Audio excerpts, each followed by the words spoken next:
Sometimes a man spends his whole life with nothing, wondering if he'll ever catch a break. For one mountain man, that break came in a letter he almost didn't open. He'd inherited a patch of land deep in the frontier, probably worthless, he figured, just rocks and timber. But when he rode out to see it, he found a waterfall more beautiful than anything he'd ever laid eyes on. Behind those falls, hidden in a cavern, he discovered something that would change everything, an outlaw's lost gold and mysterious carvings in ancient stone.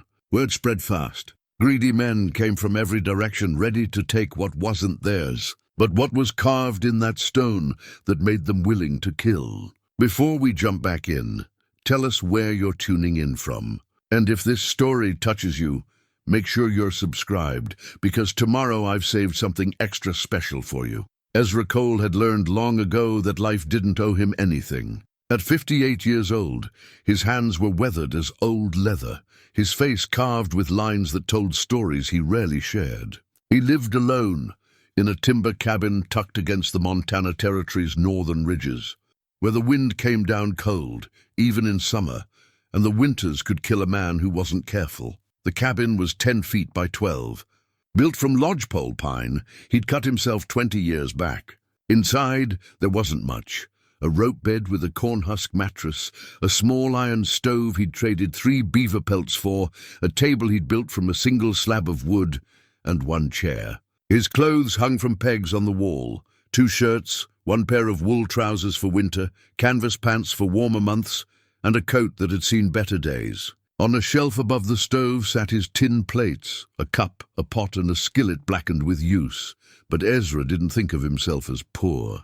He'd seen real poverty during the war, families with nothing, children with hollow eyes, homes burned to ash. What he had was enough. He had a roof that didn't leak much, a stove that kept him warm, and trap lines that brought in enough fur to trade for flour, coffee, and bullets. A man could live on less.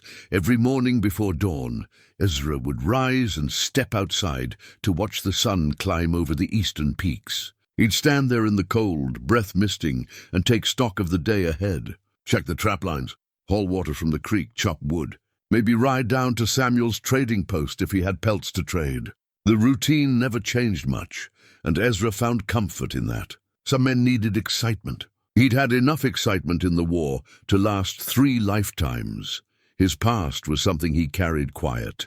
He'd been a Union soldier, a sergeant in the 5th Infantry, and he'd seen action at Shiloh, Stones River, and Chattanooga. He'd led men, lost men, and come home to find his wife and infant daughter had died of fever while he was gone.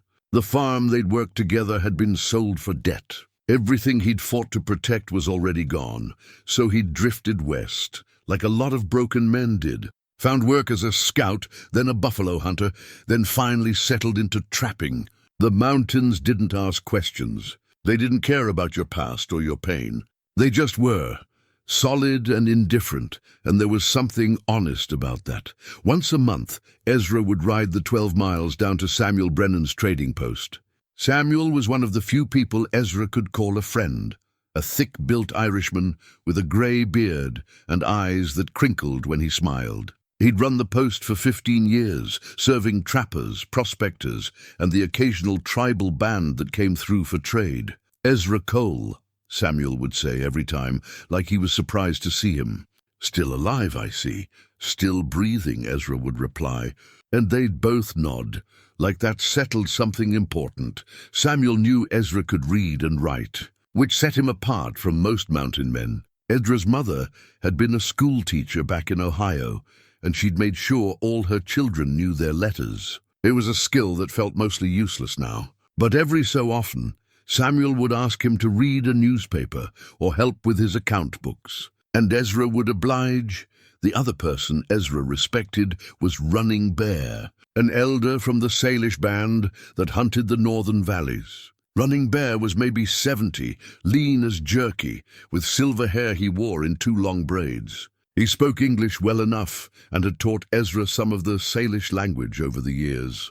They'd share tobacco sometimes, sitting in silence, watching the mountains. Running Bear had once told him, "A man who lives alone too long forgets he is human. You must remember, Ezra Cole, that you still have a heart that beats, Ezra had nodded, but he didn't know what to do with that. His heart beat, sure enough, but it had been a long time since it beat for anything more than survival. His most prized possession wasn't much to look at, a worn saddle he'd bought used in '58, before the war. He'd repaired it so many times, there wasn't much original leather left. Straps had been replaced, the horn rewrapped, the skirt patched with scraps from old boots. But it fit him perfect, and his horse, a sturdy roan mare named Copper, seemed to prefer it over anything new. That saddle had carried him through the war, across 1,000 miles of frontier, and through 20 Montana winters. It was more than a thing. It was a companion. Ezra didn't have family anymore. His parents were long dead. His older brother had been killed at Antietam. His sister had married and moved to California. He hadn't heard from her in a decade. There was an uncle, his father's brother, Nathaniel, but Ezra hadn't seen him since he was a boy. Uncle Nathaniel had been a strange one, a wanderer who showed up at family gatherings with wild stories about the frontier, about mountains and rivers and Indians and gold. Then he'd disappear again for years at a time. The last Ezra had heard, Uncle Nathaniel was somewhere in the Montana Territory, but that had been before the war. For all Ezra knew, the old man was dead. Most evenings, after the work was done, Ezra would sit outside his cabin with a cup of coffee and watch the light fade from the sky. The silence up here wasn't empty. It was full of wind in the pines, the distant call of an owl, the creak of branches, the occasional howl of wolves on a far ridge. He'd learned to hear the difference between the silence that meant peace and the silence that meant danger. He'd think about his life sometimes, wonder if he'd made the right choices. Should he have stayed back east, tried to rebuild? Should he have remarried, started over? But those thoughts never led anywhere useful. A man couldn't live in the past. He could only wake up each morning and do the work in front of him. That was Ezra Cole, in the autumn of 1878, 58 years old. Alone but not lonely, or so he told himself. Poor by most measures, but rich in the quiet dignity of a man who'd survived everything life had thrown at him and was still standing. He had no idea that his life was about to change in ways he couldn't imagine, that a letter was already waiting for him at Samuel's trading post, that an inheritance he'd never expected would lead him to a place of such beauty and danger, that it would test everything he thought he knew about himself. But for now, in these last days of not knowing, Ezra simply lived. He checked his traplines. He chopped his wood. He watched the sun rise and set over the mountains, and he endured. It was a cold October morning when Ezra rode down to Samuel's trading post, 3 prime beaver pelts rolled behind his saddle. The aspens had turned gold on the hillsides, and there was a bite in the air that promised an early winter. Copper's breath steamed as they descended the narrow trail, her hooves finding purchase on the loose rock with the confidence of long practice. Samuel's post sat in a small valley where 2 streams met. It was a sturdy log building with a covered porch and a stable out back. Smoke rose from the chimney, and Ezra could smell bread baking as he dismounted. A good sign meant Samuel's wife, Mary, was in a cooking mood. "Ezra," Samuel called from the doorway. "I got something for you." Ezra tied Copper to the rail and stomped the dust from his boots. "That's so." Samuel disappeared inside and returned with a letter. The envelope was cream-colored, expensive paper, with Ezra's name written in careful script. The return address said, Howell and Associates, Attorneys at Law, Helena, Montana Territory. Ezra stared at it. He couldn't remember the last time he'd received a letter. "What's this about?" "Came in on yesterday's stage. Writer said it was important." Samuel handed it over, his eyes curious. "Lawyers don't usually write to mountain men." Ezra turned the envelope over in his hands. It was sealed with red wax, official-looking. Part of him wanted to throw it in the stove unread. Nothing good came from lawyers, but Samuel was watching, and Ezra's curiosity won out. He broke the seal and unfolded the letter. The words were formal, full of legal language that took him a moment to parse. But the meaning came clear enough. His uncle, Nathaniel Cole, had died 3 months prior. He'd left property to Ezra, a parcel of land in the northern wilderness, coordinates provided. The letter requested Ezra come to Helena to sign papers and receive the deed, but noted that as the sole heir, the land was legally his regardless. Ezra read it twice, then looked up at Samuel. "My uncle's dead. I'm sorry to hear it. I barely knew him." Ezra folded the letter slowly. "Last saw him when I was maybe 10 years old. Didn't even know he was still alive. Says he left you land." Apparently, Ezra felt a strange mix of emotions. Sadness for a man he'd barely known, suspicion about why Nathaniel would leave him anything, and beneath it all, a small, cautious spark of hope he immediately tried to smother. "Probably worthless, and probably a patch of rocks and scrub pine nobody else wanted." Samuel stroked his beard. "Or maybe not. Man doesn't go through lawyers for worthless land. Maybe he didn't have anyone else to leave it to. That could be." Samuel leaned against the porch rail. "You going to ride up and see it?" Ezra looked at the coordinates written in the lawyer's neat hand. North of here, maybe 3 days' ride into country he'd never trapped. Wild country, the kind that still had grizzlies and wolves and places no white man had properly mapped. "Suppose I should," he said finally. "Be foolish not to at least look."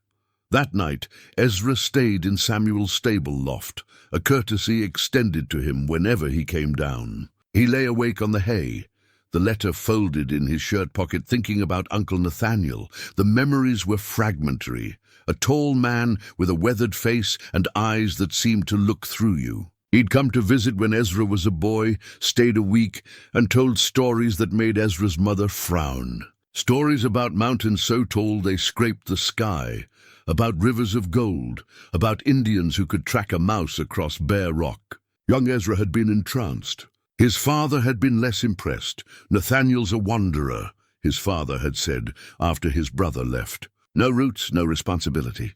That's no way for a man to live." But lying there in the dark, Ezra wondered if his father had been right. Nathaniel had lived free on his own terms. He'd seen things most men never would. And somehow, despite having no family nearby, he'd acquired property valuable enough to deed to a nephew he barely knew. Among the items mentioned in the lawyer's letter was a small parcel of personal effects being held for Ezra. He'd need to decide whether to make the trip to Helena or have them sent. But the land itself, that he could see now before winter closed the passes. In the morning, Ezra restocked his supplies. Samuel gave him extra coffee and hardtack, and Mary packed him cornbread wrapped in cloth. Running Bear happened by that afternoon, and Ezra showed him the coordinates. The old man studied them, his face unreadable. "That is far north. Cold country.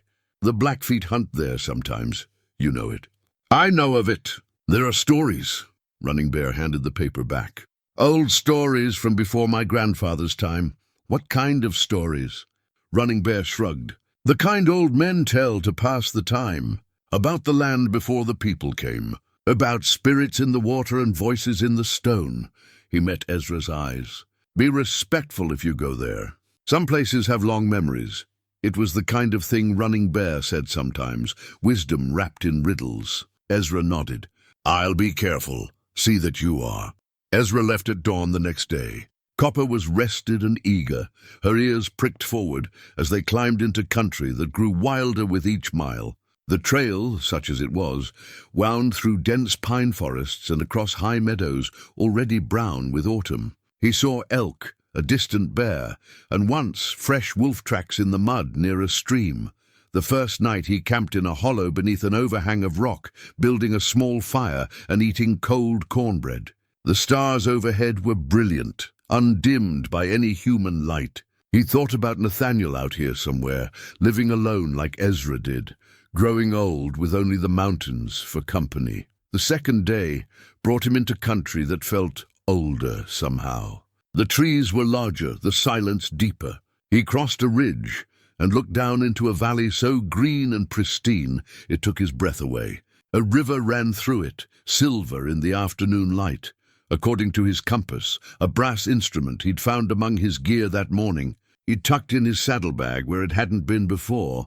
This was close to the coordinates. He studied the compass, puzzled. It was old but well-maintained, and there was an inscription on the back, NC, Find Your Way Home, Nathaniel Cole. His uncle must have left it for him somehow. But how had it gotten into his saddlebag? Samuel must have slipped it in. The lawyer must have sent it ahead. That was the only explanation that made sense. Ezra followed the compass, bearing down into the valley. The sound of water grew louder, not the rush of the river, but something else, a deeper, more powerful sound. He rode through a stand of ancient cedars, and suddenly the forest opened up. Before him stood a waterfall. It was easily 100 feet tall, maybe more, crashing down a cliff face of dark stone into a pool so clear he could see the rocky bottom. Mist rose in rainbows where the light struck it. Ferns grew thick along the banks. The sound was tremendous, a constant thunder that vibrated in his chest. Ezra sat in his saddle, staring. In all his years of wandering the frontier, he'd never seen anything so beautiful. This was his. This impossible, magnificent place. He dismounted slowly, leading Copper to the pool's edge. The water was cold and pure. All around the falls, the forest grew thick and green, fed by the constant mist. Birds he didn't recognize flitted through the branches. The air itself seemed different here, cleaner, charged with something he couldn't name. Ezra made camp that first night on a flat shelf of rock above the pool, sheltered by overhanging cedars. He built a fire and sat watching the waterfall in the fading light, trying to understand what Nathaniel had given him. This wasn't worthless land. This was a treasure, but why had his uncle lived here alone? Why had he left it to Ezra? And what were those stories Running Bear had mentioned, about spirits in the water and voices in the stone? As darkness fell and the fire burned down to coals, Ezra felt something he hadn't felt in years: curiosity. Not just about the land, but about the mystery of it. About what else might be hidden in this place. Tomorrow, he decided, he would explore. He would find out what secrets this waterfall held. He had no idea how profoundly that decision would change everything. Ezra spent the next 3 days learning the land. He walked the property boundaries as best he could, determined them from the legal description, marking trees with his knife as he went. The parcel was larger than he'd expected, maybe 160 acres, stretching from the river up through forest to a high ridge. All of it centered on that magnificent waterfall. He found game trails everywhere, deer, elk, even fresh bear sign. The hunting would be good here. The fishing, too. The pool below the falls was full of trout. And he caught enough for dinner his second night with nothing but a bent pin and some line. But it was the waterfall itself that drew him back again and again. He'd sit on the rocks and watch it, mesmerized by the endless cascade of water, the way the light changed throughout the day, the constant music of it. There was something about this place that settled into his bones, made him feel more at peace than he had in years. On the 4th morning, as mist rose off the pool in the early cold, Ezra decided to explore closer to the falls themselves. He'd noticed what looked like a ledge behind the curtain of water, a dark shadow that might be nothing or might be something worth investigating. He took his rifle, though he didn't expect trouble, and his old cavalry knife. Moving carefully on the wet rocks, he worked his way along the cliff face toward the falls. The mist soaked him within minutes, and the roar of the water made it impossible to hear anything else.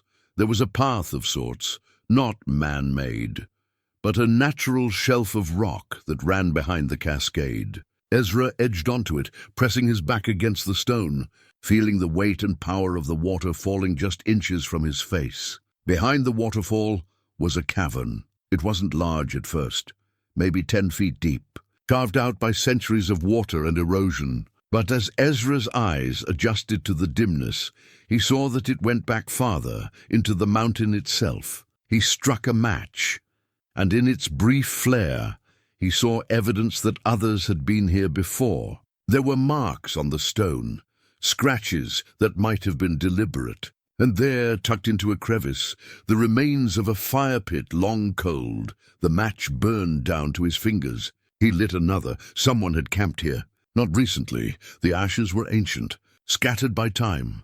But someone had known about this place and used it. Ezra returned to his camp and made torches, pine branches wrapped with strips of cloth soaked in rendered fat from his supplies. Not ideal, but they'd burn long enough. He also found a coil of rope in his packs and fashioned a simple harness in case he needed to climb or rappel. That afternoon, he went back. The cavern extended much farther than he'd thought. With the torch held high, Ezra moved deeper, stepping carefully over loose rocks and pools of standing water. The walls were smooth in places, rough in others. Water dripped from the ceiling, each drop echoing in the enclosed space. He found more evidence of previous visitors. A rusted knife blade snapped off at the handle, some rotted leather that might have been a boot. And then, wedged between two rocks, a journal. It was water-damaged, the pages swollen and stuck together, but some were still legible. Ezra carried it carefully back to the fire pit area, where more light filtered through the falls, and examined it by torchlight. The handwriting was crude but readable. The first entry he could make out was dated July 1856, found the cathedral today. Jake said I was crazy, but I knew it was here. The stories were true. The falls hide it just like the old flathead said they would. Ezra turned pages carefully, trying to find more. Been 3 days in the cave. Jake took sick from the cold. I told him we should have brought more blankets. The gold has to be here somewhere. The map showed it clear enough. More pages, illegible. Then another fragment. Jake died last night. Fever took him. I buried him outside, above the pool where the ground is soft. This place is cursed. The Indians were right. You can hear things in the deep caves, voices that aren't voices. I'm getting out while I can. Let the gold stay lost. The journal ended there. The remaining pages were too damaged to read. Ezra sat back, processing what he'd read. Gold. A man named Jake, who died. References to maps and Indian stories. And most troubling, warnings about the place being cursed, about voices in the deep caves. He wasn't a superstitious man. He'd seen too much real horror in the war to believe in ghost stories. But the trapper's fear was palpable, even through water-stained pages and 20-year-old ink. That night, camped by his fire, Ezra considered his options. The smart thing would be to leave well enough alone. He had the land, beautiful land that could sustain him. That should be enough, but he'd been a soldier. He'd led men into danger because that was the job. And he'd never been one to leave a mystery unsolved when solving it was possible. There was also the matter of gold. If there really was gold hidden somewhere in those caves, it could change everything. He could repair his cabin, buy better traps, maybe even save enough to have something to leave behind when he was gone. Though he had no one to leave it to. The next morning, he returned to the cavern with more torches and a length of rope tied around his waist, the other end secured to a boulder outside. If he fell or got lost, he could follow it back. The deeper he went, the larger the cavern became. It opened into what the trapper's journal had called the cathedral, a chamber so vast his torchlight couldn't reach the ceiling. The walls here were different, smoother, with strange acoustics that made every sound echo and multiply. And there, scattered on the floor, he found them, gold coins, not many, maybe a dozen, scattered among the rocks like someone had dropped them in haste. Ezra picked one up. It was heavy, real, stamped with the date 1858, and an eagle on one side. His heart beat faster. If there were loose coins here, there might be more. The trapper and his friend Jake had been looking for something. Maybe they'd found it and Jake had died before they could carry it out. Ezra searched systematically, moving in a grid pattern across the cathedral floor. He found more coins, 30 in all. And then, wedged in a crack behind a fallen boulder, a rusted iron lockbox. It took him 20 minutes to work it free. The lock was corroded, but a few strikes with a rock broke it open. Inside were more gold coins, maybe 300 of them. Rotted paper money that crumbled at his touch. And beneath that a wanted poster. Ezra unfolded it carefully. The face staring back at him was weathered and hard, with cold eyes and a cruel mouth. The text read, "Wanted for train robbery and murder, James Rutledge. Reward, 1,000 dead or alive." Below that, more detail. Rutledge and his gang had robbed a train near Fort Benton in 1861, making off with a military payroll shipment worth $20,000 in gold. They'd killed 2 guards in the process. The gang had disappeared into the Northern Territories and was never caught. Ezra sat back on his heels, understanding dawning. This wasn't just any gold. This was the legendary Rutledge gold, the subject of campfire stories for nearly 20 years. Men had searched for it, died looking for it. And here it sat in a cave behind a waterfall on land that now belonged to him. But there was something else in the lockbox. A hand-drawn map on oiled leather, still intact. It showed the cavern system in detail, with notations and markers. And at the bottom, drawn in careful lines, were symbols that looked like arrows pointing deeper into the mountain. There was more. The gold here was just the beginning. Ezra studied the map by torchlight, trying to match it to the chamber he was in. If the drawing was accurate, there were at least 3 more chambers deeper in the mountain. And in the deepest one, someone had drawn a symbol he didn't recognize, a circle with lines radiating from it like the sun, or maybe like water spreading out.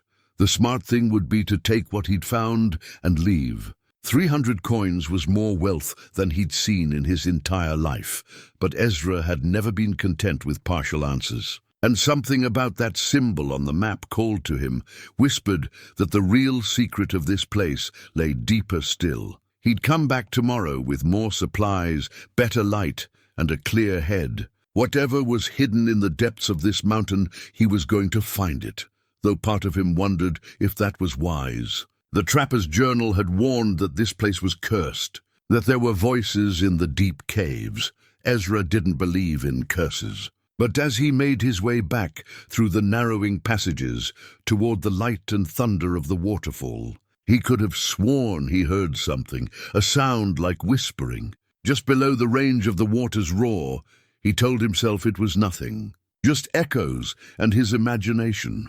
But he walked a little faster anyway. Ezra spent that night wrestling with decisions. The lockbox sat beside his fire, the gold coins catching the light. He'd counted them twice, 347 coins, each one worth $20. Nearly $7,000, more money than most men earned in 10 years. It should have felt like salvation. Instead, it felt like a burden. The gold wasn't his, not really.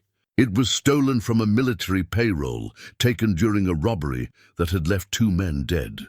The law would want it back, but the robbery had happened 17 years ago. The men who died were long buried. The army that had owned it had disbanded after the war and reformed. Who exactly would he return it to? And what would happen if word got out?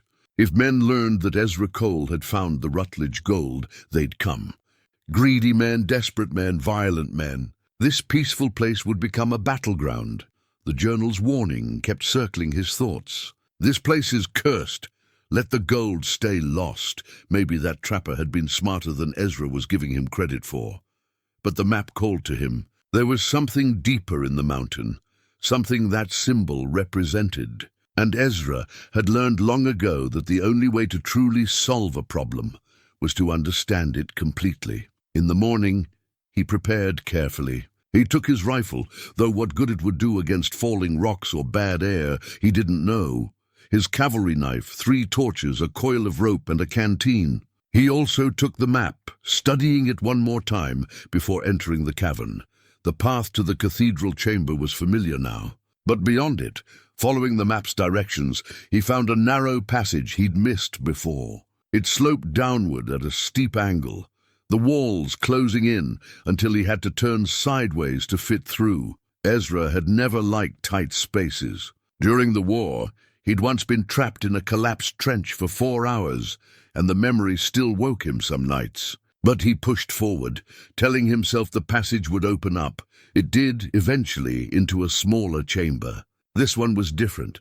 The walls were unnaturally smooth, almost polished. And there, carved into the rock face, symbols. They weren't letters, not any alphabet Ezra knew. They were geometric shapes, circles within circles, triangles, lines that intersected in complex patterns. They'd been carved deep into the stone, the work of someone with considerable skill and time. Ezra ran his fingers over them, feeling the grooves. These weren't random scratches. They meant something. According to the map, there was one more chamber, the deepest one. The passage to it was marked on the leather with a warning symbol, 3 wavy lines that probably meant water. Ezra found it soon enough. A narrow opening half filled with standing water. He could hear the sound of dripping echoing from somewhere beyond. This was as far as the trapper had gone, Ezra realized. This was where Jake had taken sick from the cold and damp. They'd turned back before finding whatever lay beyond. Ezra stood at the edge, his torch reflected in the dark water. It was maybe 3 feet deep, maybe more. The passage beyond looked tight. If he went through and the water got deeper, if the ceiling got lower, he could drown down here and no one would ever find him. The smart choice was to turn back, but Ezra had come this far. And that symbol on the map, the radiating sun or water, it represented something important. He could feel it. He took a deep breath and waded in. The water was shockingly cold. It soaked through his boots and pants, made his legs ache within seconds. He held the torch high, trying to keep it dry, and pushed forward. The passage was maybe 20 feet long. The water got deeper, up to his chest at one point, but the ceiling stayed high enough to breathe. And then he was through, climbing out onto dry rock on the far side, shivering and dripping. The chamber beyond was the largest yet, and it was unlike anything Ezra had ever seen. The walls were covered with carvings, floor to ceiling. Not just symbols now, but images, animals, human figures, celestial shapes. The moon in its phases, the sun with rays spreading out. Scenes that might have been hunts or ceremonies or battles, and in the center of the chamber, carved directly into a massive stone pillar, the symbol from the map. A circle with radiating lines, each line ending in a smaller circle. It was easily 6 feet across, carved so deep that Ezra could fit his whole hand into the grooves. This was no outlaw's hiding place. This was something far older. Ezra moved closer, his torch casting dancing shadows across the ancient artwork. Some of the figures were familiar, deer, buffalo, bears. Others were strange, abstract, almost dreamlike. At the base of the pillar he found something that made his breath catch, a stone tablet, flat and rectangular, covered with more of the geometric symbols. It had been placed deliberately, positioned as if on display or as an offering. He picked it up carefully. It was heavy, maybe 30 pounds, the stone smooth and dark. The symbols on it were even more complex than those on the walls, arranged in precise rows and columns. This was writing, he realized. Not English, not any European language, but writing nonetheless. Someone had created this, carved these symbols with meaning and purpose. They'd built this chamber, decorated it, left this tablet as a message. But who and when? Running Bear's words came back to him. Stories from before my grandfather's time. About the land before the people came. The Salish had been in this region for centuries, maybe longer. But these carvings suggested something even older. A civilization that had lived and worked and worshipped here long before any tribe he knew of. Ezra sat down on the cold stone, overwhelmed. He'd come looking for stolen gold and found instead evidence of something that rewrote what he thought he knew about this land. The gold suddenly seemed unimportant. This ancient place, these carvings, this tablet, this was the real treasure. This was what Uncle Nathaniel had wanted to protect, but why leave it to Ezra? What did Nathaniel expect him to do with this knowledge? As he sat there in the torchlight, surrounded by the work of hands long turned to dust, Ezra felt the weight of something he couldn't quite name. Responsibility, maybe, or destiny, or simply the recognition that some things were bigger than one man's life, bigger than gold or land or any material concern. This place was sacred, not in the way a church was sacred, but in a deeper, older way. And somehow it had fallen to him to decide what happened to it. He stayed in the chamber for an hour, studying the carvings, trying to understand. He found no more gold, no treasure in any conventional sense, just the tablet, the symbols, and the profound silence of a place where humans had left their mark thousands of years ago. Finally, his torch burning low, Ezra made his way back. Through the cold water, through the narrow passages, back to the cathedral chamber where the Rutledge gold lay scattered. The gold seemed tarnished now, tainted. It represented greed and violence and death. The deeper chamber represented something pure, untouched, important. When Ezra emerged from behind the waterfall, the sun was setting. He was cold to his bones, exhausted, but his mind was racing. He knew what he had to do. The gold he would leave where it lay. It had caused enough suffering already. But the sacred chamber, the carvings, the tablet, those he would protect. The question was, protect them from what? He'd been alone here for days. But something told him that wouldn't last. Somehow word would spread. And when it did, men would come. They always did. Ezra knew he needed guidance. The carvings and the tablet were beyond his understanding. So 4 days after his discovery, he rode back to Samuel's trading post, leaving his camp hidden and the cavern entrance unwatched for the first time. Samuel greeted him with his usual good humor. "Back already? Thought the land would keep you longer." "It's keeping me," Ezra said. "But I need to talk to Running Bear. Is he around?" Samuel's expression shifted, reading something in Ezra's tone. "Came through yesterday. Said he'd be camped up at Willow Creek for a few days. That's about an hour north." Ezra found him there as the sun was setting. Running Bear sat by a small fire, working on a deerskin with a stone scraper. He looked up as Ezra approached, unsurprised, as if he'd been expecting the visit. "The land called to you," the old man said. It wasn't a question. Ezra dismounted. "I found something. I need you to see it." They rode out the next morning, Running Bear on a paint horse that moved like water. The old man was silent for most of the journey, but as they climbed into the high country, he began to speak. "My grandfather told me stories," he said, "about the time before the people came to these mountains. He said there were others here first, people who knew the stone and the stars. They built places of power, places where the earth spoke to the sky. Most were destroyed or forgotten, but some remained. What happened to them?" Ezra asked. "These people? No one knows. They vanished, or died, or became something else. The stories are old and the details are lost."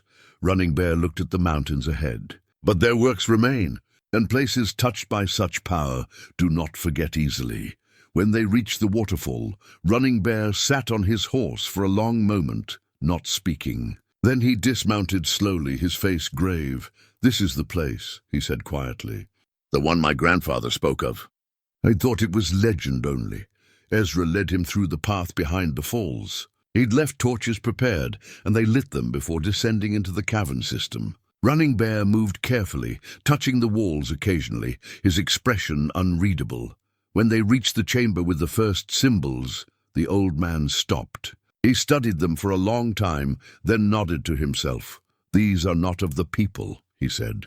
"Not Salish, not Blackfoot, not any tribe I know. These are from the old ones. Who were they? As I said, no one knows. But they understood things we have forgotten. How to read the stars, how to mark the seasons, how to speak with the land itself."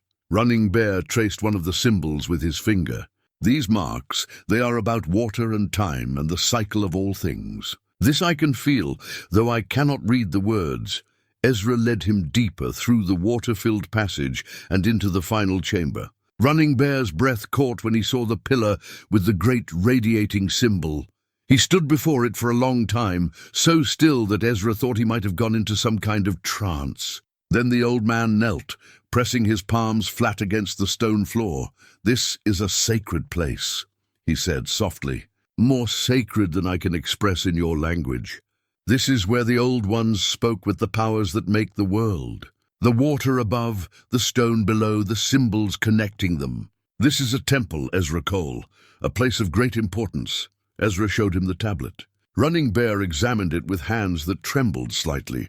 "This should be protected," the old man said. "Guarded, kept safe from those who would not understand its meaning. That's why I brought you here." "I don't know what to do with all this." Running Bear looked at him with ancient eyes. "Your uncle knew. That is why he left this place to you."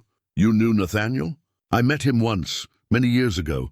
He came to our winter camp seeking counsel. He had found this place and wished to know its meaning. Our elders told him what they could, and they made an agreement with him." Running Bear pulled something from inside his coat, a folded piece of hide. "He left this with us, to be given to his heir when the time came. Ezra took the hide and unfolded it carefully. Inside was a document written in English on official paper, dated 1851. It was an agreement between Nathaniel Cole and a council of Salish elders. In it, Nathaniel pledged to protect the sacred site and prevent its desecration in exchange for the tribe's blessing on his stewardship. The document was signed by Nathaniel and witnessed by 3 tribal leaders, their marks carefully made. "He protected this place for nearly 30 years, Running Bear said. He lived near it, kept others away, and when he felt death approaching, he ensured it would pass to someone he trusted. To you." The weight of it settled on Ezra like a physical thing. "Why me? I barely knew him." "Perhaps that is exactly why. He knew you were a man of integrity. He knew you had seen enough of the world to understand that some things are more important than personal gain." Running Bear gestured to the chamber.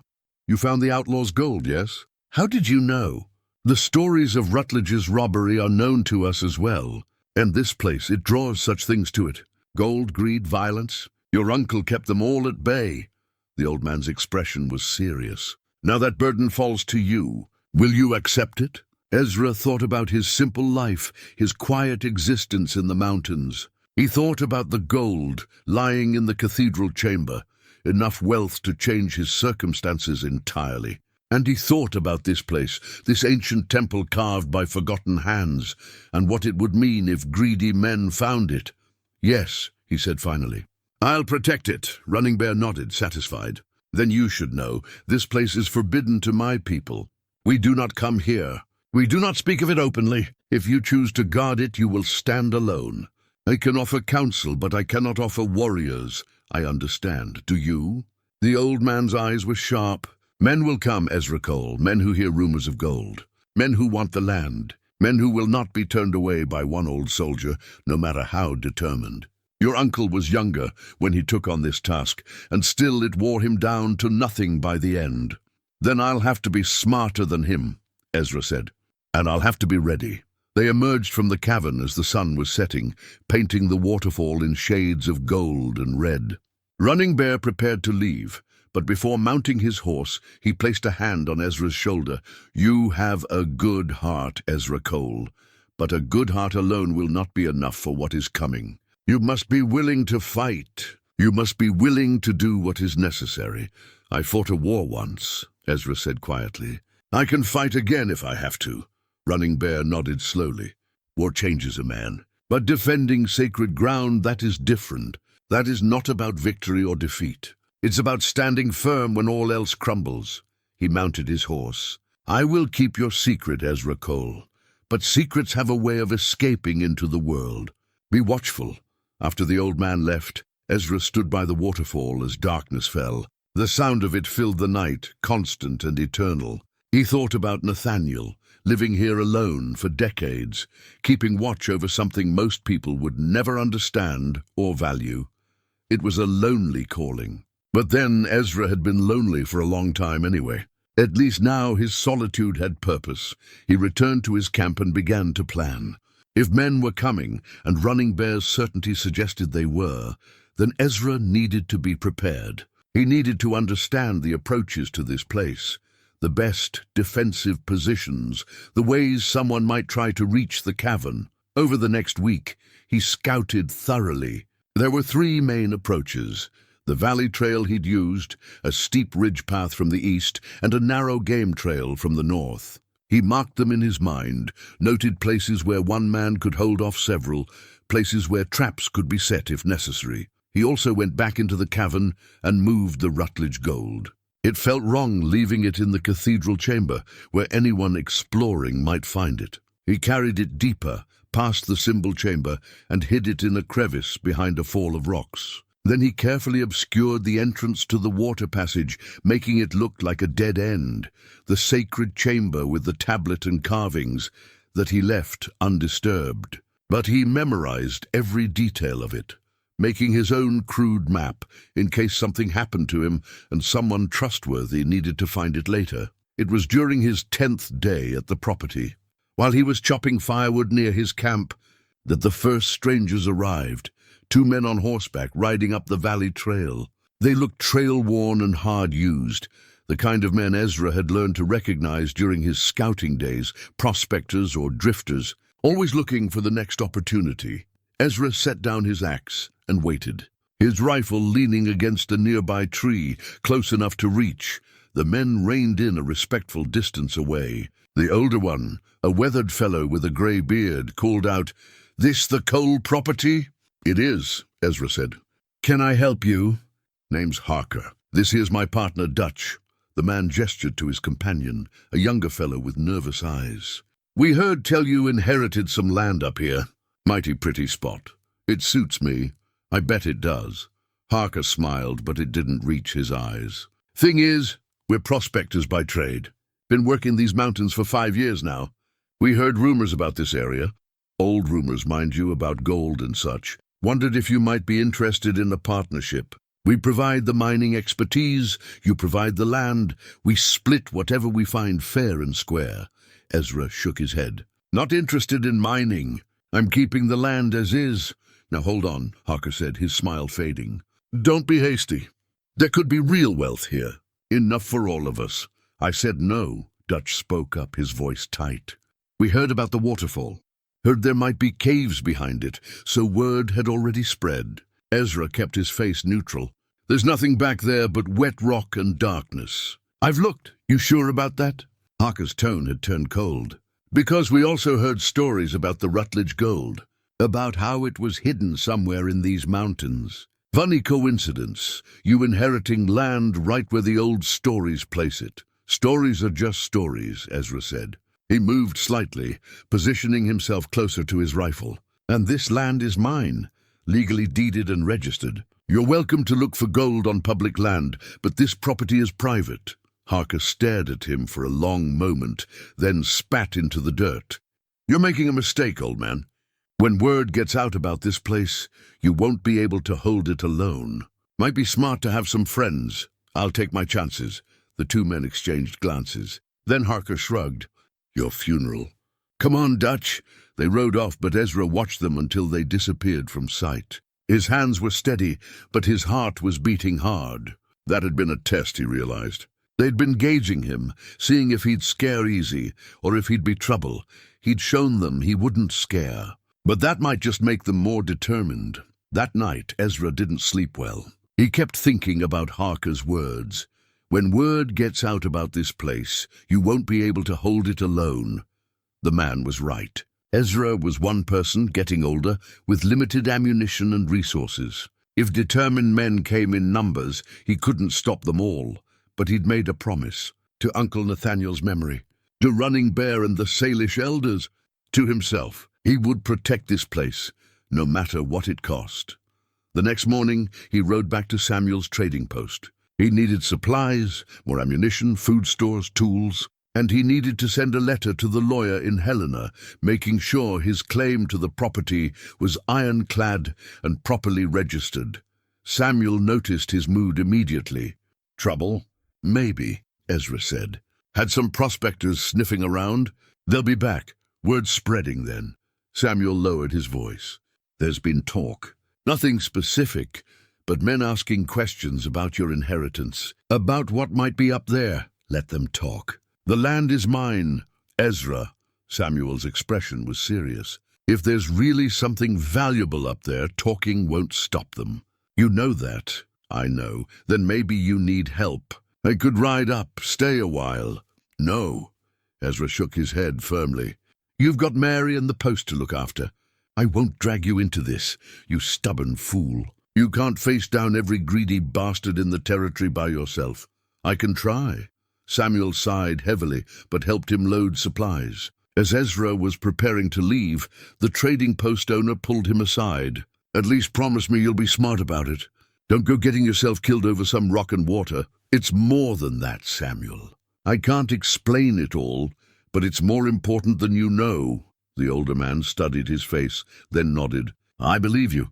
Just come back alive, you hear?" Ezra rode back to his property with his supplies, and a growing sense that he was racing against time. The encounter with Harker and Dutch had been just the beginning. More would come, and eventually, someone would come who wouldn't be turned away by words or warnings. When that day arrived, Ezra would have to be ready to do more than talk. He would have to fight. The next interruption came 3 days later, and it was more official. Ezra was fishing in the pool below the waterfall when he heard horses. He set down his pole and walked back to his camp, arriving just as a well-dressed man on a fine bay horse rode into the clearing. The man was maybe 40, clean-shaven, wearing a suit that had no business being in the wilderness. Behind him rode a younger fellow who had the look of a hired gun, hard eyes, and a tied-down pistol. "Mr. Cole?" The suited man dismounted with the careful movements of someone unused to riding. "My name is Albert Hutchins. I work for the Montana Territorial Survey Office." Ezra nodded, but didn't extend his hand. "What can I do for you?" "I'm here to verify the boundaries of your property. Standard procedure when land changes hands." Hutchins pulled a leather case from his saddlebag and extracted some papers. "According to our records, you inherited 160 acres from Nathaniel Cole, deceased. Is that correct?" "That's correct." "Excellent. Then you won't mind if my assistant and I spend a day or two surveying the boundaries. We need to make sure everything aligns with the territorial maps." Hutchins smiled. "Purely routine, I assure you." Ezra didn't believe him for a second. "I've already walked the boundaries. They're clear enough?" "I'm sure they are. But the territory requires official verification. I have authorization right here."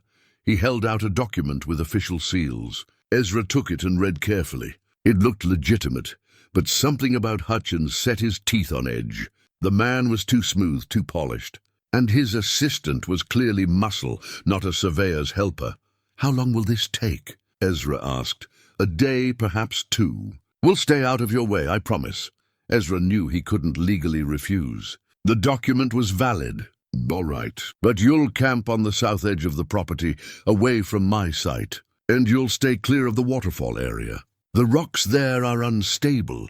Hutchins' eyes flickered with interest at the mention of the waterfall. "Of course, we'll be respectful of your property." Over the next day and a half, Ezra watched them.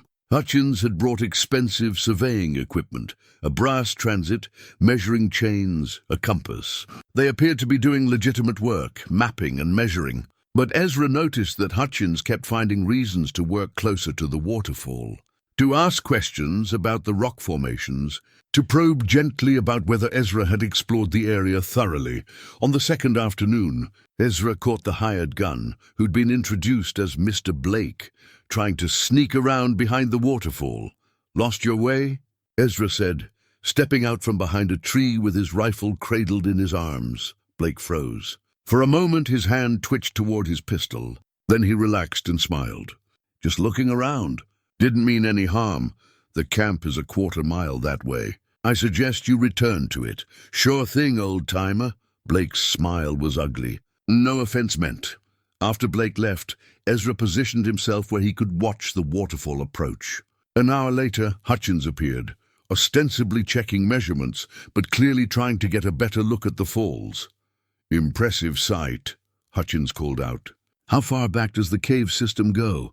"There is no cave system, just a shallow overhang." "Really?" "Because I've heard stories about this area. Old prospector tales about caverns, and stories are just stories, Mr. Hutchins. You've done your surveying. I think it's time you moved on." Hutchins studied him for a moment, then nodded slowly. "Of course. We'll finish up tonight and leave in the morning." He paused. "Mr. Cole, I feel I should be honest with you. This land has significant potential. My employer, Mr. Cassidy of the Montana Development Corporation, would be very interested in purchasing it from you. We're prepared to offer substantially more than its assessed value. Not for sale. You haven't heard the offer yet. Don't need to. The land stays with me." Hutchins' pleasant expression cracked slightly. "Mr. Cole, you seem like a reasonable man, but you should understand that this territory is changing. Development is coming whether you want it or not. A man alone can't stand against progress. I can try. That would be unfortunate." Hutchins' voice was colder now. "For you, I mean. Accidents happen in these remote areas. Men disappear. Claims get contested. It would be much simpler and safer if you simply accepted a fair price and moved on. Ezra kept his face neutral, but his grip on the rifle tightened. That sounds like a threat, Mr. Hutchins. Not at all. Merely an observation about the realities of frontier life. Hutchins mounted his horse. We'll be gone by morning. But you'll hear from us again, Mr. Cole.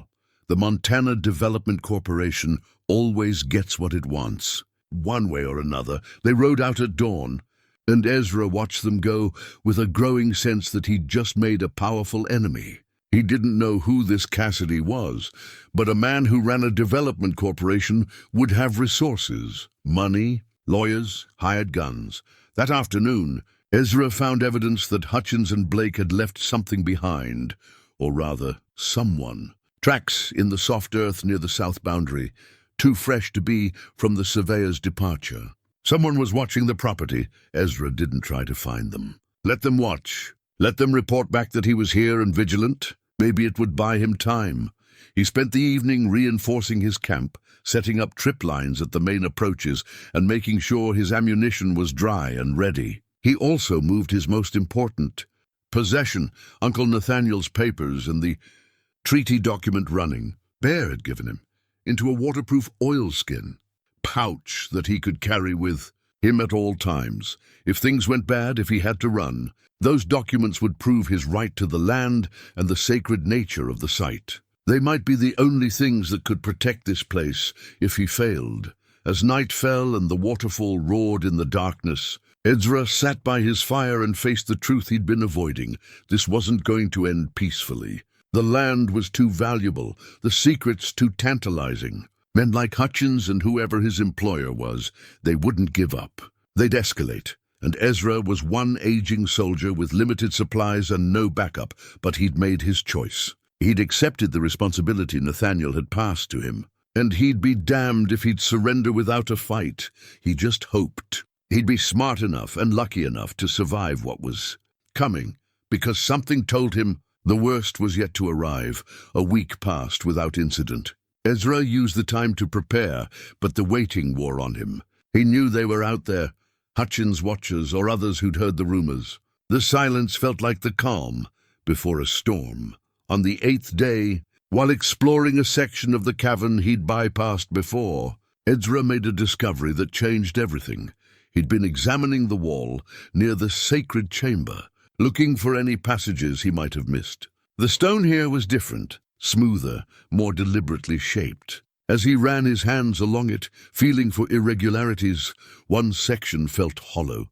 He pressed harder, and with a grinding sound, a piece of stone shifted inward. It was a door of sorts, or a panel, so perfectly fitted that it had been invisible until touched in just the right place. Behind it was a small alcove, maybe 3 feet deep and 4 feet wide. And inside that space, carefully arranged, personal items, a folded blanket rotted with age, but still recognizable, a tin cup and plate, a leather satchel, surprisingly well preserved, and wrapped in oiled cloth papers. Ezra's hands trembled as he unwrapped them. There were letters, a journal, and his breath caught a photograph. The photograph was faded but clear enough. It showed a younger Nathaniel Cole, maybe in his 30s, standing in front of the waterfall.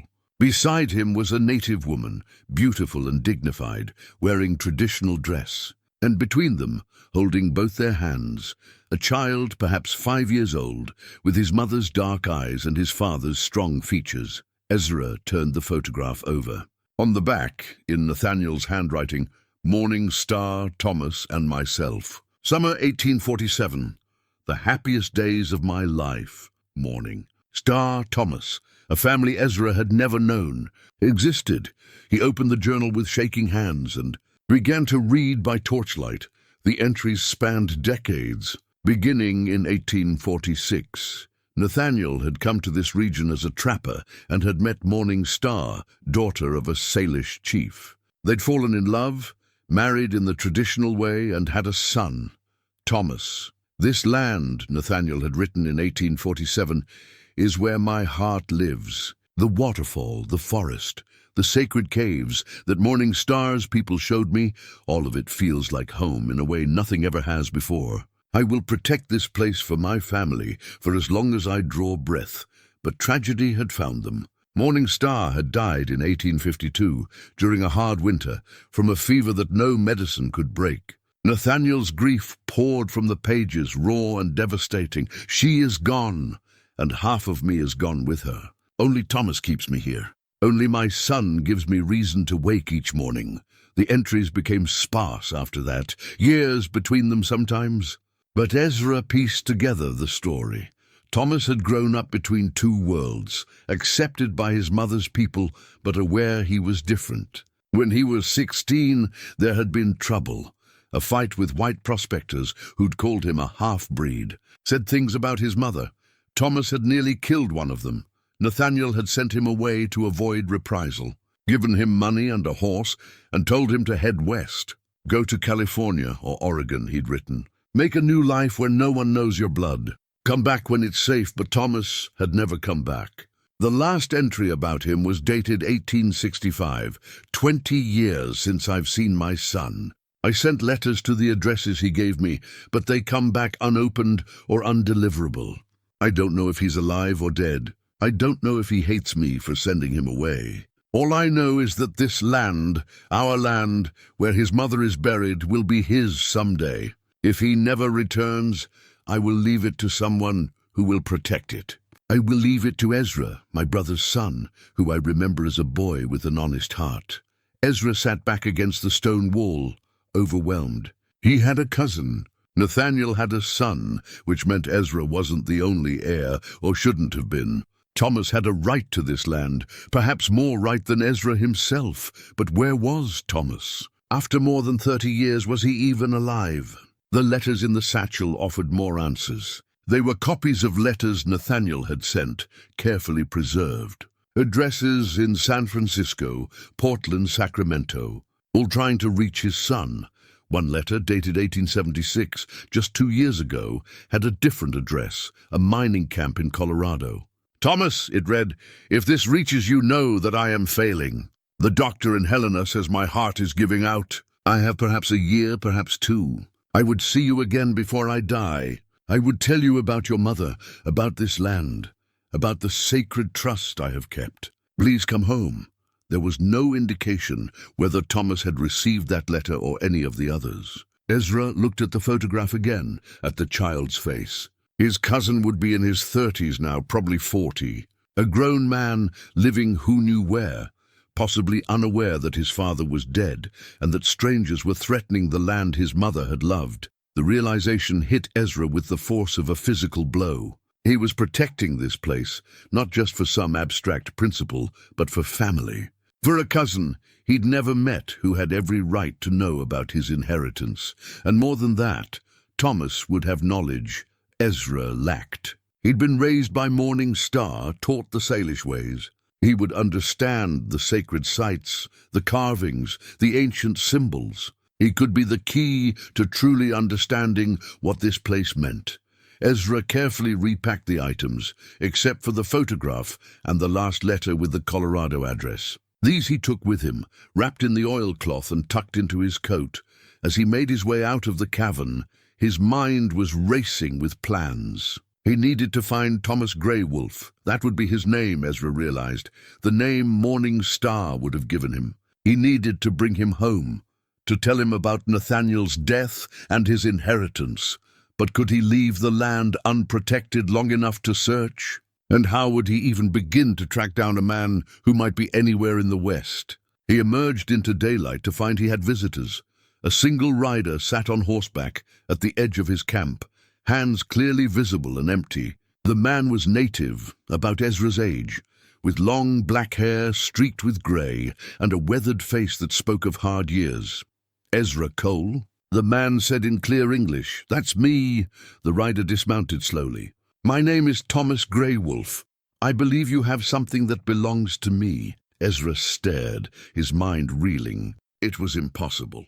He'd just been thinking about finding this man, and here he was, as if summoned by the thought itself. Thomas saw his expression and smiled grimly. You look like you've seen a ghost. I suppose in a way you have. I'm Nathaniel Cole's son, How did you? Ezra couldn't finish the sentence. I received my father's last letter 6 months ago. I was in Colorado, as he suspected, working a mining claim. Thomas's voice was steady, but Ezra could hear the emotion beneath it. By the time I made it back to Montana, he was already dead. The lawyer in Helena told me about you, about the inheritance he'd left to his nephew instead of his son. There was no accusation in his tone, but Ezra felt the weight of it anyway. I didn't know you existed. I swear it. I only just found out today. He pulled the photograph from his coat. I found this, hidden in the cavern. Your father left letters, a journal. He tried to reach you. Thomas took the photograph with hands that trembled slightly. He stared at it for a long moment, his jaw tight. My mother, he said softly. I barely remember her. I was so young. He loved her very much. The journal makes that clear. Then why did he send me away? Thomas's voice broke slightly. Why did he let me go and never come after me? He was protecting you. There'd been trouble with prospectors, violence. He thought you'd be killed if you stayed. Thomas nodded slowly. I know, I understood it then, even as a boy. But understanding and forgiving are different things. He looked up at Ezra. So what now? Do we fight over this land? Do you claim your legal inheritance while I claim my blood right? Ezra met his eyes. No, we share it. Your father wanted this place protected. I don't think he cared who did the protecting as long as it got done. If you're willing, we'll do it together. Thomas studied him for a long moment. You mean that? I do. This land is bigger than both of us, and from what I've learned, we're going to need all the help we can get to hold it. I heard there's been trouble. Prospectors, developers, worse than that. There's a company that wants the land, and they won't stop until they get it. Ezra gestured to the camp. I could use a partner in this fight, especially one who knows his mother's people and their ways. Thomas looked past him to the waterfall, his expression complex, grief and longing, and something like coming home. I never thought I'd see this place again. I dreamed about it, but I never thought I'd stand here. Your father kept it safe for you. Now it's ours to keep safe. Then I'll stay. Thomas extended his hand. Partners. Ezra shook it firmly. Partners. And family. For the first time since arriving at this land, Ezra didn't feel alone. The burden he'd been carrying seemed lighter, shared now with someone who had even more reason to protect this place than he did. They had a lot to discuss. The sacred chamber, the Rutledge gold, the threats from Hutchins and his employer. But for now, as the sun set over the waterfall and two men who'd never met before stood side by side, it felt like something had shifted. The land had brought them together, and together they might actually have a chance. That night, by the fire, Ezra and Thomas shared their stories. Thomas spoke of the years wandering, working mines and lumber camps, always feeling out of place in the white world, but never quite fitting into his mother's world either. He'd learned to survive alone, to trust few people, to keep moving. I got that last letter from Father in March, Thomas said, staring into the flames. I left Colorado the next day, but the passes were still snowed in, and I got delayed in Wyoming. By the time I reached Helena in July, he'd been dead 3 months. He paused. I never got to say goodbye. Never got to tell him I understood why he sent me away. He knew, Ezra said. The journal makes that clear. He never stopped thinking about you, never stopped hoping you'd come home. Thomas nodded slowly. The lawyer gave me Father's personal effects. Among them was this. He pulled something from his coat, a hunting knife in a worn leather sheath. The handle was carved bone, etched with symbols. My mother made this for him. He wore it every day of his life. Ezra recognized some of the symbols from the sacred chamber. It's beautiful. It's more than beautiful. It's powerful. My mother's people believe that objects can carry the spirit of their makers. This knife carries her strength, her protection. Thomas slid it back into its sheath. I'll need that strength for what's coming. What do you know about what's coming? More than you might think. In Helena, I heard talk. This Cassidy who wants your land, our land. He's not just a businessman. He's a railroad magnate with political connections. He wants to build a resort here, some kind of mountain retreat for wealthy Easterners. The Waterfall would be the centerpiece. A resort. Ezra felt his stomach turn. That would destroy everything. The sacred chamber, the caves, all of it. That's exactly what he intends. And he has the resources to make it happen, unless we stop him. Ezra poked at the fire. How do two men stop a railroad magnate? Very carefully. Thomas's expression was grim. I also heard he's hired a man named Clayton Voss. You know that name? Ezra did. Every lawman and soldier in the territory knew that name. Clayton Voss was a killer, an outlaw who'd somehow avoided hanging by being just careful enough, just smart enough. He hired out to men who needed dirty work done, and he had a reputation for being thorough. How many men does he have? Ezra asked. Last I heard, 11 plus himself. Former Confederate raiders, claim jumpers, general desperados. The kind who'll kill for pay and not lose sleep over it. 12 men against 2. Ezra calculated the odds. They weren't good. Maybe not just 2. Thomas looked toward the dark forest. I sent word to my mother's brother before I came here. He's an elder now, one of the council who signed that treaty with my father. If I ask, he might send warriors. Running Bear already told me his people won't come here. This place is forbidden to them. For most, yes. But my uncle is different, and the threat to sacred ground might change the council's thinking. Thomas stood and stretched. I'll ride to their winter camp tomorrow. It's 2 days there and back. Can you hold the land alone for that time? I've been holding it alone for weeks. Voss isn't here yet. When he comes, it'll be different. Then move fast. And Thomas, Ezra met his eyes. Thank you for staying, for being willing to fight. This is my mother's land, my father's legacy, and apparently my inheritance too. Thomas smiled slightly. Where else would I be? The next morning, Thomas rode out before dawn. Ezra watched him go, then set about preparing for the worst. If Voss and his men came while Thomas was gone, Ezra needed every advantage he could create. He spent the day setting traps along the 3 main approaches, deadfalls made from balanced logs, tripwires connected to bells and pans, false trails that led to impassable thickets. Nothing that would kill a man outright, but things that would slow them down, make noise, create confusion. He also prepared fallback positions. The best defensive spot was behind the waterfall itself. A few men there could hold off many, at least for a while. He stashed supplies in the cavern, ammunition, food, water in sealed containers, blankets and medical supplies. On the second day, Samuel arrived unexpectedly, riding hard. "Ezra!" he called out. "You need to hear this." Ezra emerged from the tree line, rifle in hand. "What's wrong?" "Voss and his gang. They were in my trading post yesterday, asking about you. They know exactly where you are and what you're sitting on." Samuel dismounted, breathing hard. "They're coming, Ezra. Maybe today, maybe tomorrow, but they're coming. And they're not planning to negotiate. How many did you see?" 12, all armed to the teeth. Voss is a big man, bold, with a scar across his throat. You can't miss him. Samuel grabbed Ezra's arm. "Come back with me. You can't stand against 12 killers. I don't have a choice. Everyone has choices. This is just land, Ezra. It's not worth dying for. It's more than land." Ezra gently removed Samuel's hand. "I can't explain it all, but trust me when I say some things are worth the risk." Samuel's eyes were desperate. "Then let me stay and help. I can shoot. I fought in the war, same as you. You have Mary waiting for you. I won't make her a widow, and who'll mourn you if you die here?" Ezra smiled sadly. "Thomas will, my cousin. You didn't know about him, but he's here now. And he's gone to get help. How much help? I don't know. Maybe enough. Maybe not." Samuel stood there, clearly torn. Finally, he pulled a pistol from his saddlebag. "Take this. It's loaded and I've got extra ammunition." He handed it over along with a box of cartridges. "And Mary sent this." He gave Ezra a cloth-wrapped package.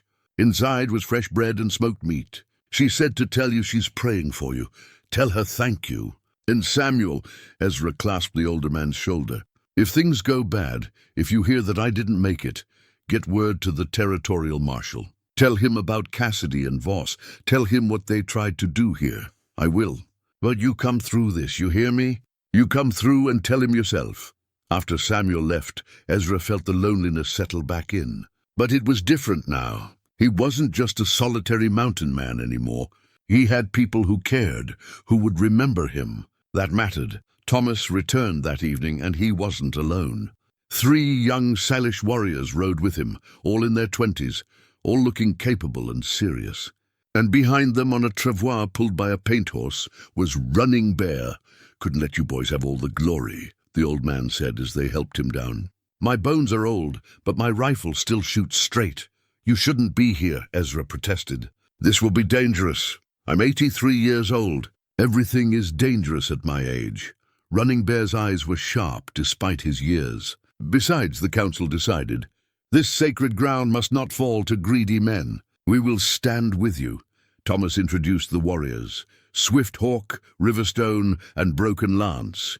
Each nodded to Ezra with respect, but no warmth. This alliance was born of necessity, not friendship. "They know the land," Thomas said. "They know how to fight. They'll follow my lead, and I'll follow yours."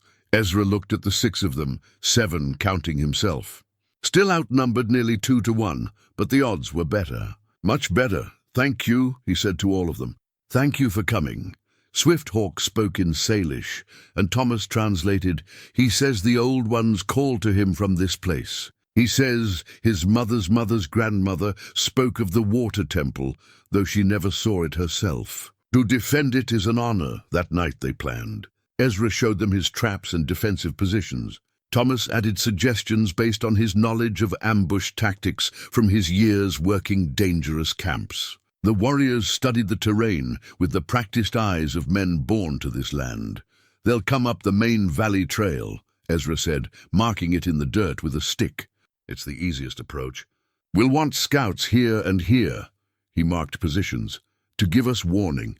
"I'll take that post," Riverstone said through Thomas. "I can move quiet as shadow."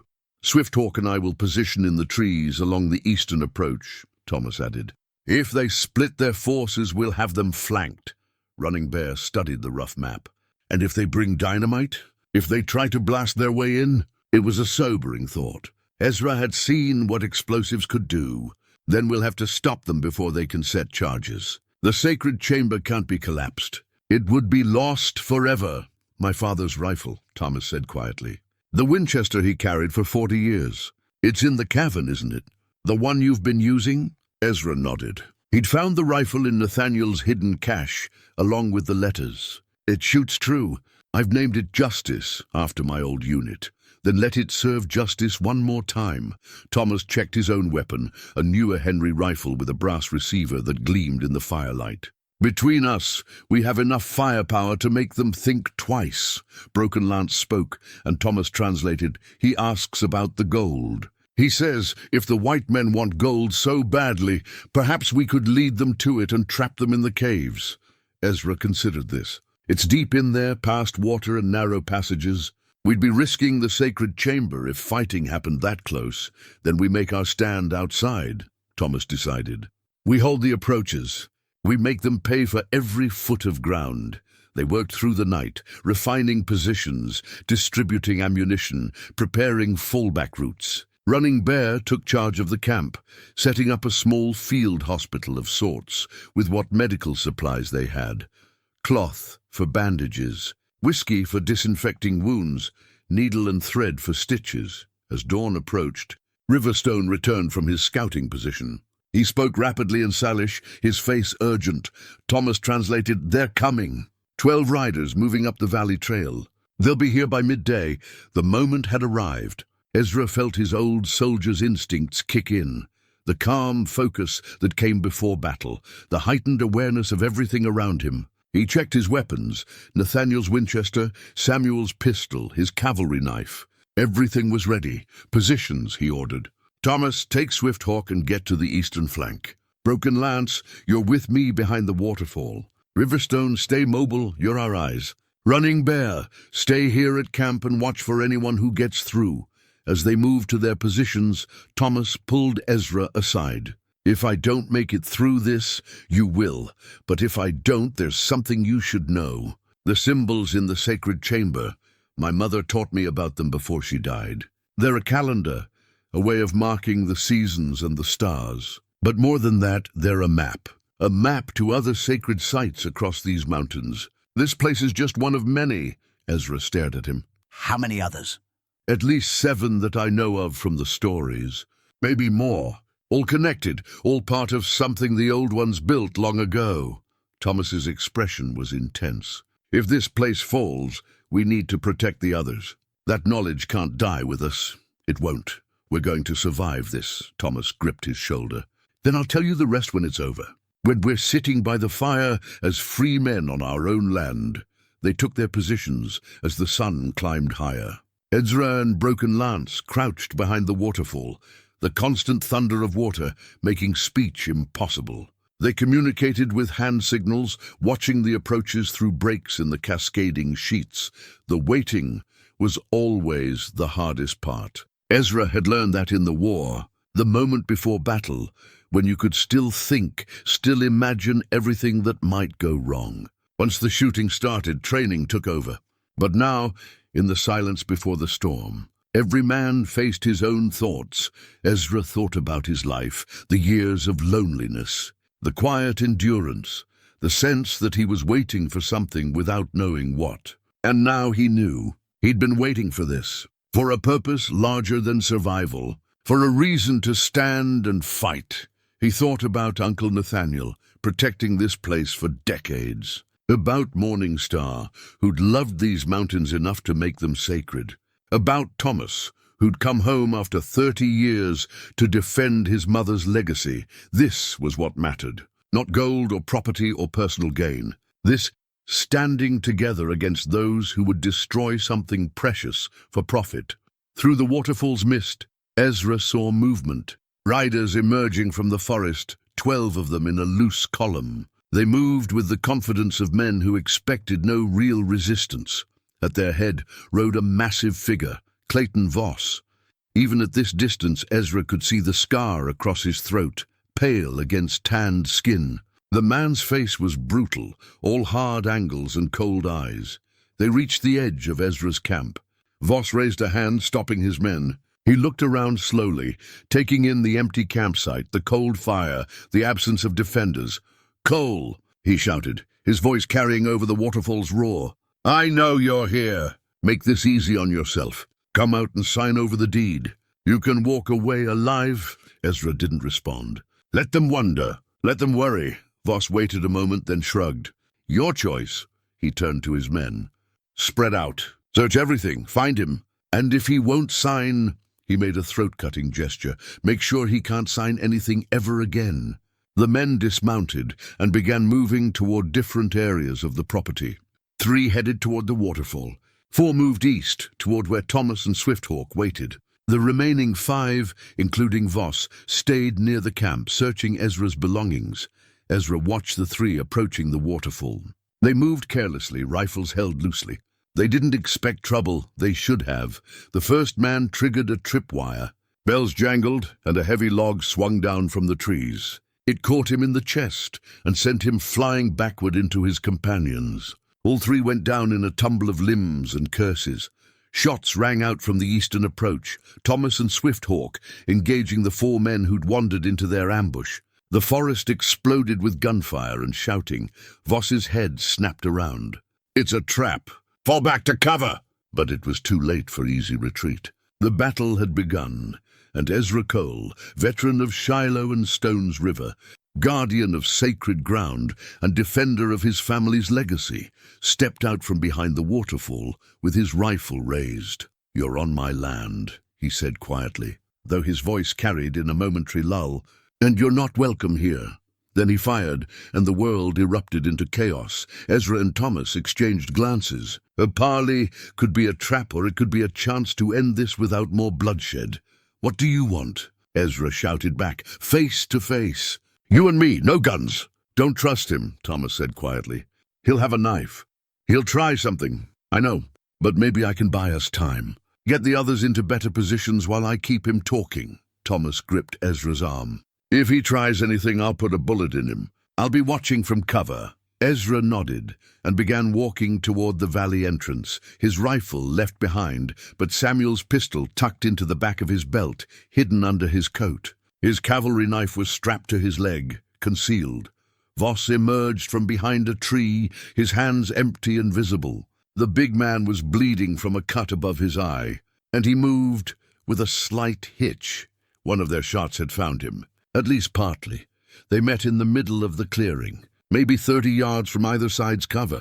Close enough that their respective allies could intervene if needed, far enough that they could talk. "You're a stubborn old bastard," Voss said. There was something like respect in his tone. "I'll give you that. I'm protecting what's mine." "For what?" "You can't win this. I've got more men coming. Cassidy's sending reinforcements. By tomorrow, there'll be 20 guns pointed at you instead of 8. Maybe you're bluffing." "I'm not." Voss's scarred throat worked as he swallowed. "Look, I don't have anything personal against you. This is just business. Cassidy wants the land and he pays me to get it. But you've made this expensive. 3 of my men are dead. 2 more are shot up bad. That comes out of my profit. Then leave. Tell Cassidy the land's not for sale. Can't do that. I've got a reputation to maintain." Voss studied him. "But here's what I can offer. Sign the deed over now, and I'll let you and your friends ride out alive. You get to keep whatever you found in those caves, gold, artifacts, whatever. Just the land itself goes to Cassidy." "No. Why not? What's so important about some rocks and water?" How could Ezra explain? How could he make this killer understand about sacred ground, about legacy, about promises that transcended material value? "Some things aren't about money," Ezra said finally. "Some things matter more. That's fool talk. Everything's about money in the end." Voss shifted his weight. Ezra noticed his hand drift slightly toward his belt. "Last chance, old man. Sign or die. Then I guess I'll die standing." Voss's hand flashed to his belt, pulling a hidden knife. But Ezra had been expecting it, watching for it. His own hand moved, drawing the cavalry knife from his leg sheath. The 2 blades met with a metallic ring. They grappled close enough that Ezra could smell the man's sweat and blood. Voss was younger, stronger, but Ezra had fought hand-to-hand in trenches during the war. He knew how to use an opponent's strength against them. Ezra shifted his weight and swept Voss's leg. The big man stumbled, and Ezra drove his shoulder into his chest, both of them going down hard. Voss's knife slashed, catching Ezra's arm, drawing blood. Pain flared hot and immediate. But Ezra's blade found purchase too, a deep cut across Voss's ribs that made the outlaw roar in pain and anger. They rolled apart, both men coming to their feet, bloodied and breathing hard. Behind them, Ezra could hear shouting, Voss's men starting to move, Thomas and the others responding. The parley had broken down completely, and now it was chaos again. Voss lunged, his knife seeking Ezra's heart. But Ezra sidestepped, grabbed the extended arm, and used Voss's momentum to throw him forward. The outlaw stumbled toward the cliff edge near the waterfall. For a moment, Voss teetered on the brink, arms windmilling. His eyes met Ezra's, wide with sudden fear and understanding. Then Ezra did something that surprised even himself. He lunged forward and grabbed Voss's coat, pulling him back from the edge. They fell together onto solid ground, both gasping. Voss stared at him in disbelief. "Why?" The outlaw managed. "Because I'm not a killer," Ezra said. "Not unless I have to be." Gunfire erupted around them. Thomas's Henry rifle cracked repeatedly. The Salish warriors whooped as they closed in from multiple angles. Voss's remaining men, already demoralized by losses, broke completely. "Retreat!" One of them shouted. "It's not worth it!" They ran for their horses, those who could. Some were wounded and had to be helped by their companions. In the confusion, Ezra and Voss lay on the ground, both bleeding, both exhausted. A shadow fell over them. Thomas stood there, his rifle pointed at Voss's head. "Say the word," Thomas said to Ezra, "and I end him." Ezra looked at Voss. The outlaw leader's face was pale, his hand pressed to his bleeding ribs. He was beaten and he knew it. "Let him go," Ezra said finally. "Let them all go. As long as they leave and don't come back." "You're making a mistake," Thomas warned. "Maybe, but it's my mistake to make." Ezra stood painfully, his arm throbbing where Voss had cut him. He looked down at the outlaw. "You tell Cassidy this land is protected. Tell him what happened here. Tell him that if he sends more men, the result will be the same." Voss struggled to his feet, one hand still pressed to his wound. He looked at Ezra with an expression that was part anger, part confusion, and part grudging respect. "You could have let me fall," he said quietly. "I could have. But that's not who I am." Voss nodded slowly, then turned and limped toward where his remaining men were gathering their wounded and their dead. He mounted his horse with visible effort, then looked back one last time. "This isn't over, Cole. Cassidy won't stop.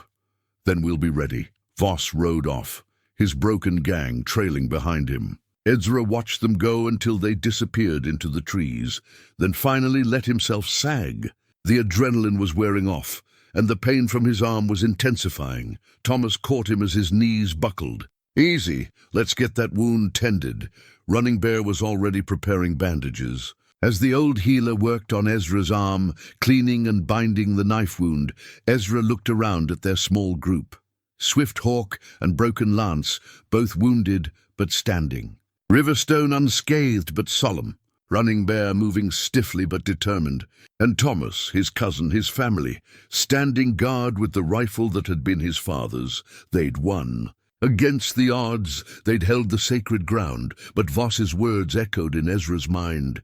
This isn't over. He was right. This was just the beginning. 3 months had passed since the battle. Autumn had given way to early winter, and the first snows dusted the high peaks surrounding the waterfall. The land wore its white coat like a protective blanket, pristine and quiet.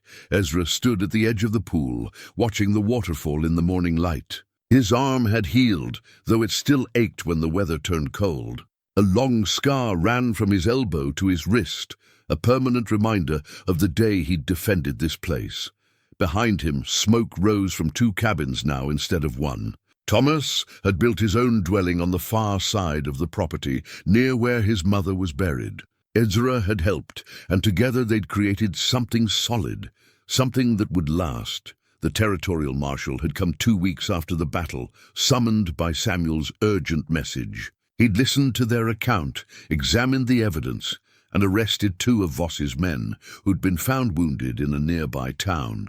The investigation had reached all the way to Cassidy himself. The railroad magnate had been quietly encouraged to abandon his resort plans. It turned out that several territorial officials were uncomfortable with the methods he'd used. And when Ezra had produced the treaty document between Nathaniel and the Salish elders, proving the land's sacred status, the legal ground had shifted entirely. The Rutledge gold had been quietly returned to the territorial government, which had used it to compensate the families of the guards killed in the original robbery.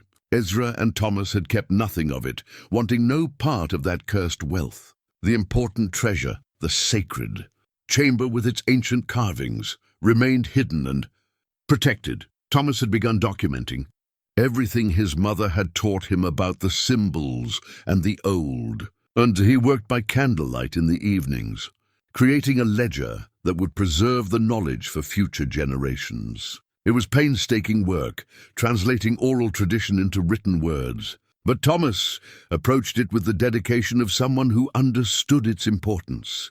The Salish warriors had returned to their people, honored for their defense of sacred ground. But Swifthawk came back to visit sometimes, and he and Thomas would talk late into the night in the old language, keeping the connection alive. Running Bear had passed away peacefully in his sleep a month after the battle. Thomas and Ezra had helped his people lay him to rest according to tradition, and they'd both felt the weight of losing a wise counselor. But the old man had died knowing the sacred ground was safe, and that seemed to be enough for him. Samuel still rode up once a week with supplies and news. He'd become more than a friend. He'd become part of the extended family that this land had created. Mary sent food regularly, and the 3 of them, Ezra, Thomas, and Samuel, would share meals and stories, building the kind of bonds that only shared danger could forge. On this particular morning, as Ezra stood watching the waterfall, he heard horses approaching. He turned to see Thomas riding up the valley trail, but he wasn't alone. A woman rode beside him, native, beautiful, with kind eyes and a quiet dignity. And behind them, on a smaller horse, rode 2 children. Thomas dismounted and helped the woman down. His face was transformed, younger somehow, lighter, as if a burden had been lifted. "Ezra," he said, and there was joy in his voice. "I'd like you to meet my wife, little bird. And these are our children, Joseph and Sarah." Ezra felt his throat tighten with emotion. He hadn't known. Thomas had never mentioned a family. "I sent word to them after the battle," Thomas explained. "Told them it was safe to come home. They've been living with her people in Oregon, waiting for me to find a place we could settle."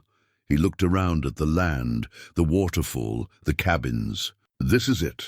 This is where we'll raise our children." Little Bird stepped forward and took Ezra's hands in hers. She spoke in Salish, and Thomas translated, "She says you have a generous heart. She says our family is honored to share this land with you." The children, Joseph, perhaps 8, Sarah, maybe 5, stared at Ezra with wide, curious eyes. He knelt slowly, bringing himself to their level. "Welcome home," he said softly. "Your father was very brave." "You should be proud of him," Joseph nodded solemnly. Sarah just smiled and reached out to touch the scar on Ezra's arm. Her finger traced it gently, and something in that innocent touch broke through Ezra's usual reserve. Tears pricked his eyes. He'd thought he would live out his days alone. He'd accepted that solitude as his fate. But here, in this place that had demanded so much, he'd found something he'd never expected: family. Not just blood family like Thomas, but a family built through shared purpose and mutual respect.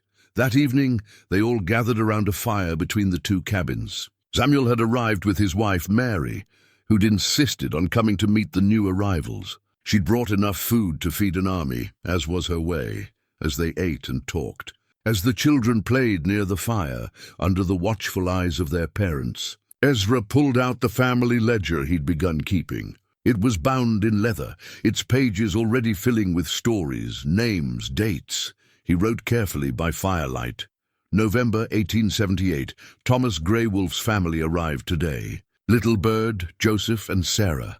The land that was once protected by one man is now home to a family. The sacred ground remains safe, the ancient carvings undisturbed, the waterfall eternal. What began as an unexpected inheritance has become something greater, a legacy of protection that will pass from generation to generation. My Uncle Nathaniel would be proud. His son has come home. The circle is complete. Ezra set down his pen and looked around at the people gathered by the fire. Thomas caught his eye and raised his cup in a silent toast. Ezra returned the gesture. He thought about his life, all the years of solitude, the losses, the hard survival. And he thought about this moment, surrounded by family and friends, with purpose and meaning. Sometimes a man spends his whole life with nothing, wondering if he'll ever catch a break. Ezra had caught his break in the most unexpected way, not through gold or easy fortune, but through the challenge of protecting something precious. Through that challenge, he'd found everything he'd been missing: family, purpose, belonging. The waterfall roared in the darkness behind them, constant and eternal. It had been here long before Ezra arrived, and it would be here long after he was gone. But for now, in this moment, he was part of its story, and that was enough. More than enough, it was everything.